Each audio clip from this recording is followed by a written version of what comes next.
কান্নায় ভেঙে পড়া মেসিকে এসে জড়িয়ে ধরলেন লামিনে ইয়ামাল, যার হাতে জীবনের অগ্নিস্নানের সূচি। ওই লামিন আজ ফাইনাল জয়ের পর বুকে জড়িয়ে সান্ত্বনা দিলেন তার নায়ক লিওনেল মেসিকে। মানসিকভাবে যেন শক্ত থাকেন, সেজন্যই নিজ আইডলকে জড়িয়ে ধরেছিলেন স্প্যানিশ সুপারস্টার। বিশ্বকাপ জয়ের পরেও মেসির প্রতি তার ভালোবাসা শ্রদ্ধা অটুট ছিল কিভাবে তা দেখল পুরো বিশ্ব।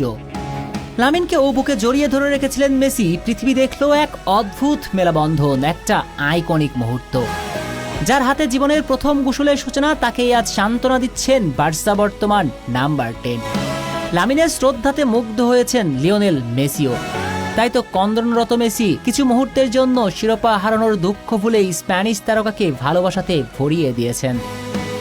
ফাইনালের জয় পরাজয় ছাপিয়ে লামিন মেসির ওই দৃশ্যই ছিল সবচেয়ে বড় আলোচনার। যদিও খুব বেশিক্ষণ শান্ত থাকতে পারেননি লিও। লামিন চলে যাবার পরে আবারও মাটিতে পড়ে কান্নায় ভেঙে পড়েন। স্পেনের বিপক্ষে 10 জনের আর্জেন্টিনা শত চেষ্টা করেছে, বুক চিতিয়ে লড়েছে, হারার আগে হারেনি।